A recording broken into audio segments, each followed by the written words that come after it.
Like many of you, we are ending this year and starting to prepare how should we position our portfolios for next year.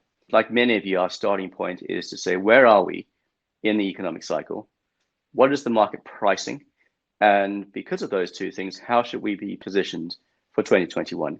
Today, I'm going to take a different stance. Instead of looking at the economic cycle, I'm going to talk about the structural secular changes which are going on, these themes, if you want, that can sit in your portfolio alongside the cyclical dynamics. The first thing to note is these structural changes, they require a catalyst to be either created or accelerated. And I think we can all agree that given the profound changes wrought by COVID, that should be the first thing to look at. What are the structural changes which have been created or accelerated by COVID? I want to talk about three of those today. We have all changed the way we live and work. That implies a greater focus, if we want, on technology. It also gives a great appreciation for healthcare. Those two themes, healthcare and technology, have clearly already done very well in 2020. I think they are structural issues, and you should continue to look at those as secular ideas. At the same time, if you go back before COVID started, we'd finally got our head around the importance of ESG in driving not only how we live and work, but also how we invest. And we also began to realize this wasn't something for 5 years' time, it was something for now. COVID took our eyes off that. And I think as COVID recedes in importance, those things will reassert themselves and we'll realize that they didn't stop. They carried on in the background, indeed are now probably more important than they were a year ago.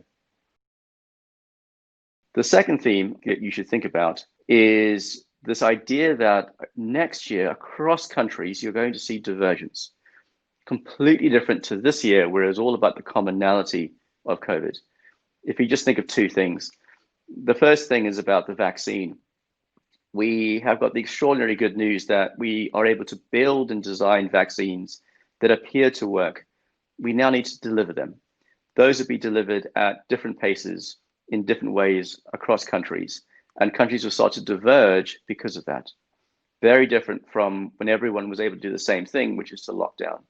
At the same time, there'll be a continued need for fiscal and monetary stimulus. Not every country is able to do that. So I think one thing you should think about next year is the opportunity set in fixed income as rates and currencies and inflation starts to diverge. To me, that is a huge opportunity set for dynamic fixed income and for strategies that can go across the credit spectrum. Finally, if you think about this year, it was these huge, big moves that drove markets. You had a big leg down at the start of the year, this big rally after that, these big beta moves. And at times, it was about flows. It wasn't about fundamentals.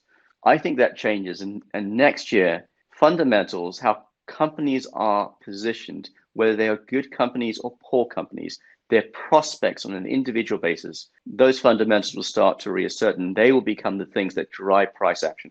To me, the reassertion of those fundamentals, it's clearly good for active management, but the best way to express that view, I think, is in the alternative space, where strategies are able to go long the good companies and short the poor companies, are best able to capture that reassertion of fundamentals.